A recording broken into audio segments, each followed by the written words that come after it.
Hər gün tonlarla çörək tullantı kimi zibilliklər atılır. Halbuki bu tullantılar həm iqtisadi, həm də ekoloji baxımdan böyük potensiala malik resursdur. İsraf olunan hər çörək parçasının arxasında əmək, su və enerji dayanır. Müasir dünyada isə bu tullantıların yenidən dəyərləndirilməsi artıq seçim yox, zərurət kimi qiymətləndirilir. Qida texnoloqları bildirir ki, çörək tullantılarının düzgün saxlanmaması və idarə olunmaması həm qida itkilərinə, həm də ətraf mühitə mənfi təsir göstərir. Onların sözlərinə görə evlərdə və ictimai iaşə obyektlərində artıq qalan çörəklərin ayrıca toplanması və təkrar emala yönləndirilməsi mümkündür.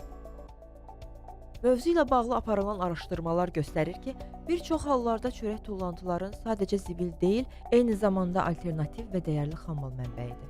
Bu istiqamətdə həm yerli, həm də beynəlxalq təcrübədə diqqət çəkən və effektiv nəticələr verən layihələr həyata keçirilir. Qida texnoloqunun fikrincə, çörək tullantılarından həm heyvan yemi kimi, həm də bəzi qida məhsullarının istehsalında istifadə etmək mümkündür. Əsas məsələ bu tullantıların düzgün şəkildə ayrılması, vaxtında emala yönləndirilməsidir. Bu sahədə innovativ yanaşmalar artıq elm ocaqlarında da tətbiq olunur. Belə ki, Bakı Mühəndislik Universitetində aparılan tədqiqatlar nəticəsində çörək tullantılarından spirt və gübrə əldə etmək mümkün olub. Bu isə tullantıların sadəcə aradan qaldırılması deyil, onların faydalı və dəyərli məhsula çevrilməsi deməkdir.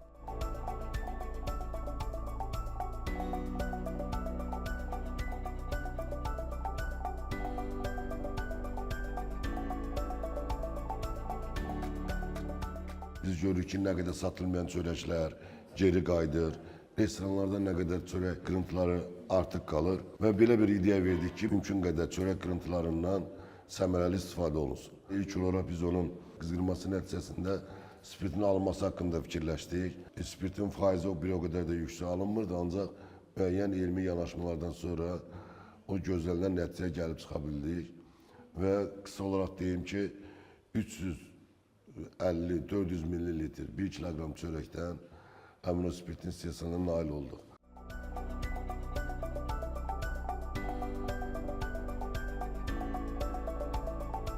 Əvvəlcə biz çörək tullantılarını toplayırıq, sonra onu quruluq dərəcəsini və kobud bakteriyalar olması üçün analizə göndəririk və bütün bu quruluq dərəcəsini analiz olunacaq hala gətirdikdən sonra müəyyən fermentlərdən istifadə edərək fermentasiya prosesini başladırıq və nəticədə 2 gün ərzində burada fermentasiya prosesi gedir. Hal-hazırda əlimdə gördüyünüz spirt 96,3%li etil spirtidir. İstifadə tətbiq sahələrinə gəldikdə biz yeyinti spirti kimi və yaxud dezinfeksiya edici, antiseptik məhsulların istehsalında biz istifadəsi tətbiqini reallaşdıra bilərik. Destillyasiya prosesindən sonra yerdə qalan bərk qalır ki, qalır kütlə.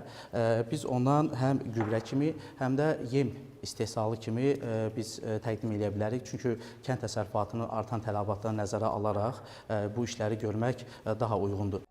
Mütəxəssislər hesab edir ki, bu kimi yanaşmaların geniş tətbiqi həm də iqtisadi səmərəliliyin artmasına mühüm töhfə verə bilər. Sadə görünən çörək tullantıları düzgün idarə olunduqda əslində böyük dəyərə çevrilir.